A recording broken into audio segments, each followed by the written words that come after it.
مظلوم مدینہ امیر عثمان ذوالنورین کی شہادت کا دن ہے. اس دن ان کو خوشی کے دن کی کیا نسبت ملتی ہے؟ اور اس دن عید غدیر کے نام سے جو دن منایا جاتا ہے اس کا کیا معنی ہے؟ ناراض نہ ہوں، ناراض نہ ہوں. اتحاد بین المسلمین اور وحدت امت کا پیغام دینے والے ہر وقت یہی کہیں گے کہ صحابہ بھی ہماری آنکھوں کے نور، آل رسول بھی ہماری آنکھوں کے نور. ایک آنکھ میں آل رسول کا نور، ایک آنکھ میں اصحاب کا نور. آل رسول اور اصحاب کے نور سے ہم دیکھنے میں ایک کو دو نہیں دیکھتے، تو ہم ان نوروں کو ذوالنورین کی شکل میں صحابہ اور آل بیت کو ہم حضور کا نور مانتے ہیں، حضور کے محتب مانتے ہیں. ان میں کوئی فرق اور کوئی تمیز اور کوئی پارٹیشن کیے بغیر ہم ان کو اپنی آنکھوں میں دونوں آنکھوں سے دیکھتے ہوئے ہم جیسے ایک شخص کو ایک دیکھتے ہیں، دو آنکھوں سے ایک کو دو نہیں دیکھتے. ایک آنکھ سے دیکھیں تو ایک نظر آئے، اس آنکھ سے دیکھیں تو وہ ایک اصل سامنے نظر آئیں گے. تو یہ نہیں کہہ سکتا کہ ایک آنکھ سے ایک نظر آتا ہے تو دو آنکھوں سے اصل سے دو نظر آئیں گے. ہاں، اگر کسی کی دونوں آنکھوں سے ایک شخص دو نظر آئے تو اس کی آنکھ میں کاٹ دے، وہ اپنی آنکھوں کا علاج کرے. اللہ نے دو نور ہمیں عطا کیے ہیں مگر ان دو نوروں کو ہم ایک دیکھتے ہیں، جدا نہیں دیکھتے. من کنت مولاہ فعلی مولا، جہاں علی ہمارے سردار ہیں وہاں امیر عثمان بھی ہمارے سردار ہیں. افسوس سے کہنا پڑتا ہے کہ کچھ لوگ امت محمد کے اندر انتشار پیدا کر کے امت کو ٹکڑوں میں بانٹنا چاہتے ہیں.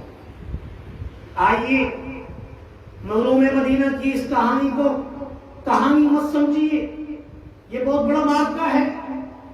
سیدنا عثمان اسم سے ہے، عین سے نہیں.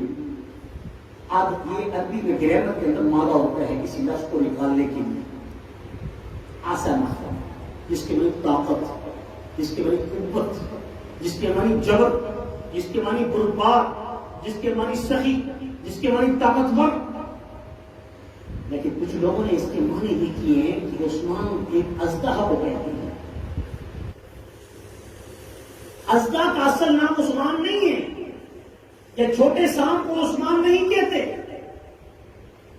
یہ ایسے ہے جیسے کوئی شخص کسی کو اسد کہہ دے تو اسد کے معنی یہ نہیں کہ انسان شیر کی طرح جانور ہے. ایسے ہی کسی سانپ کو، طاقتور سانپ کو، قوت والے سانپ کو، مقابلہ کرنے والے سانپ کو اگر عثمان کو کہتا ہے کسی ڈکشنری میں تو اس کا معنی اصل نہیں ہے، وہ اس بہادری کے معنی سے لے کر اس کا نام رکھا گیا ہے. یہ اچھی طرح سننا، عثمان کے لفظی معنی طاقت کی ہے، قوت کی ہے، جبر کی ہے.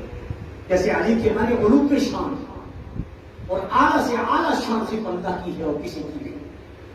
علو کے مرتبہ صرف اللہ کی ذات علی ہے، اور پھر اس کے بعد درجہ و درجہ اللہ نے دنیا کو علی مرتضیٰ کو ہمارے لیے سب سے بڑا علو کے شان بنایا ہے. تو عثمان اسم سے ہے، بن عفان عافیت سے ہے، معاف کرنے والا عفو سے ہے.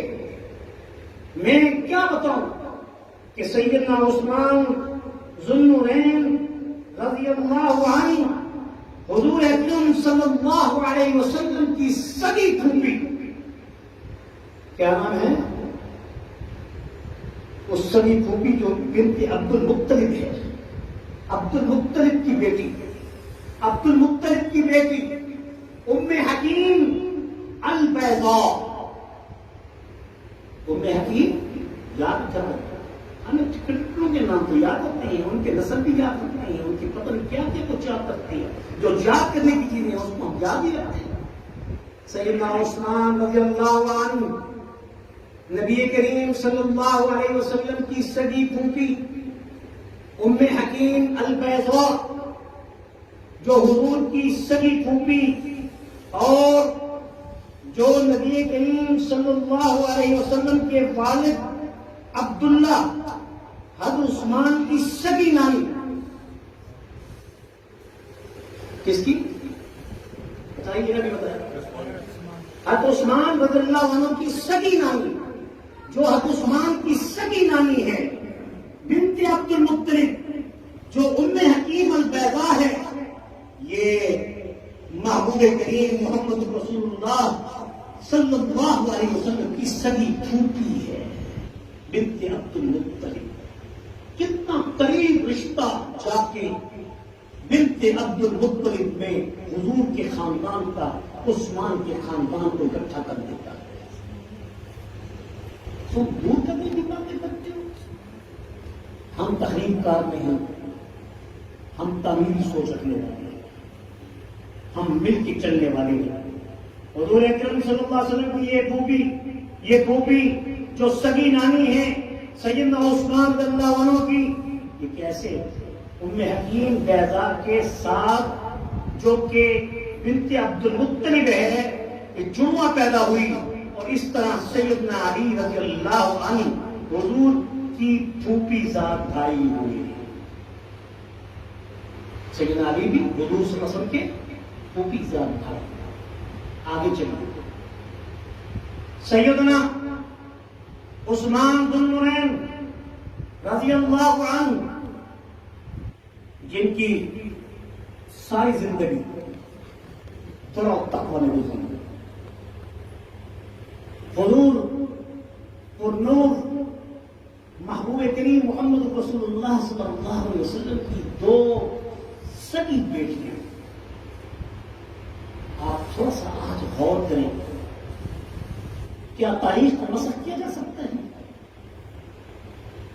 وہ بھی تاریخ اسلام جو کہ صحابہ سے سینہ بسینہ ہم تک پہنچی، نہ کہ ایسے کہ جیسے کوئی اور تاریخ جو 250 سال بعد لکھی گئی. نہیں، یہ وہ تاریخ ہے جس کا ریکارڈ صرف تاریخ میں نہیں، حضور کی آل سے صحابہ کی آل کے ساتھ، صحابہ کے ساتھ رشتہ داریوں میں ایسے جھگڑے ہوئے کہ جس کا کسی تاریخ کے حصے میں انکار کرنا بالکل محال ہے. میں جو حوالہ دے رہا ہوں لکھ کے اس لیے آیا ہوں کہ کوئی پوچھ سکتا ہے کہ اس کا حوالہ کیا ہے. ان حوالوں کو میں اپنی کتابوں سے پیش نہیں کر رہا، میں ایسے ہی پیش کر رہا ہوں جیسے ہماری اصول کی کتابیں ہیں، جیسے سیاہ ستہ ہے، سیاہ ستہ ہماری کتابیں حدیث کی، ایسے ہی سیاہ اربع ہیں ہمارے بھائی جعفریہ لوگوں کی، ان کی کتابوں کے حوالے استقصاء، اصول کافی، من لا یحضر الفقیہ، اور اس طرح کی ساری وہ چار کتابیں جو ان کی اصول کی کتابیں ہیں، حدیث کی کتابیں ہیں، ان کے حوالوں سے بات. حضور علیہ السلام کے نواسے سیدنا حسن و حسین کریمین، جو حضرت فاطمہ الزہرا رضی اللہ تعالی عنہا کے بدن سے پیدا ہونے والے صرف دو نہیں تھے، محسن بھی نواسوں میں تھے جو فوت ہو گئے تھے، جن کا ذکر یہ تاریخ میں یہ بات میں نہیں کرتے. محسن بھی تھے، حسن بھی تھے، حسین بھی تھے، مگر محسن بچپن میں فوت ہو گئے تو ان کا ذکر نہیں ہوا. تو کیا خیال ہے وہ حضور کے نواسے نہیں تھے؟ ان کی کتابوں میں موجود ہے محسن بھی حضور کے نواسے تھے. ایسے ہی رسول اللہ صلی اللہ علیہ وسلم نے اپنی ایک بیٹی ام کلثوم کا نکاح جب سیدنا عثمان ذو النورین سے کیا. ذو النورین اس لیے کہتے ہیں کہ دو نوروں والے، ایک نور ام کلثوم کا تھا، جب وہ فوت ہوئی تو اس کے بعد حضور پر نور نے اپنے دوسرے نور رقیہ کا نکاح بھی سیدنا عثمان سے پھر اس کے بعد کیا، یکے بعد کے بعد. اس کی ذو النورین کہتے ہیں. آپ کی بیٹی ہے فاطمہ، آخر تک زندہ رہنے والی، آپ کی موجودگی میں زندگی میں، اس کے اس کا ذکر تاریخ کی کتابوں میں حالات و واقعات سے ملتا ہے. تو اس کا یہ مقصد نہیں کہ آپ کی بیٹی ام کلثوم نہیں، آپ کی بیٹی رقیہ نہیں. ایسی بات کرنے والے بڑے ظالم ہیں جو حضور کے نسب کو نعوذ باللہ من ذالک مسخ کرتے ہیں، جس کا انکار ان کی کتابوں سے نہیں ہو سکتا. ان کی کتابوں میں یہ بات موجود ہے. کہ حضور صلی اللہ علیہ وسلم کی صرف ایک بیٹی فاطمہ نہیں تھی، بلکہ آپ کی بیٹیاں ام کلثوم بھی تھی، آپ کی بیٹی رقیہ بھی تھی. اور یہ رقیہ دو نونوں والے سید رقیہ کی وفات کے بعد پہلا نکاح حضرت رقیہ سے ہوا. حضور نے اپنی بیٹی پہلی بیٹی رقیہ کا نکاح حضرت عثمان سے کیا. جب وہ پوتر نہیں تو ام کلثوم رضی اللہ عنہ کا نکاح حضور اکرم صلی اللہ علیہ وسلم نے سیدنا عثمان سے کرنے کے بعد جب بیعت رضوان، جب صلح حدیبیہ جس کا ذکر سورۃ فتح میں بڑی زبردست آیات سے موجود ہے، جہاں پوری سورہ نور اما عائشہ کی صدیقہ کی طہارت کے لیے ہے، وہاں بدری صحابہ میں محبوب کریم محمد رسول اللہ صلی اللہ علیہ وسلم کا یہ ارشاد پاک کہ ام کلثوم جس وقت بیمار تھی تو آپ نے انہیں پیچھے چھوڑا، جیسے ہجرت کے موقع پر علی مرتضیٰ کو اپنے بستر پہ لگایا. کیا یہ کہہ سکتے ہیں کہ ہجرت کے سفر کے یاد صدیق تھے، علی نہیں تھے؟ کیا آپ کہہ سکتے ہیں ہجرت کرنے والوں میں صحابہ تھے، علی نہیں تھے؟ نہیں، ہم دونوں کو لے کے چلنے والے ہیں. سیدنا علی مرتضیٰ رضی اللہ عنہ امانتوں کا بوجھ اٹھانے والے، حضور کے بستر پہ سونے والے سیدنا ابوبکر صدیق رضی اللہ عنہ اس امانت کے بوجھ کو اٹھانے والے، جس کو زمین و آسمان بھی اس بوجھ کو اٹھانے کا متحمل نہیں تھا. میرے محبوب کو کندھوں پہ سوار کرنا کو آسان کام ہے. غار سور کی سنگناک پہاڑیوں کو جاؤ حاجیوں، ہم عمرہ کرنے والے عاملین، میں خود غار حرا اور غار سور پر میں حالانکہ جس وقت گیا اس وقت قوت تھی، جوانی تھی، آپ کی میں برا نہیں ہوں، تو پھر اس وقت یہ حالت تھی کہ چلتے چلتے 3-4 مرتبہ ہمیں آرام کرنا پڑتا تھا، ریسٹ کرنا پڑتا تھا، کچھ کھانا پینا پڑتا تھا، پھر ان چڑھائیوں پہ جو سفر کو ہم آگے جاری کرتے تھے.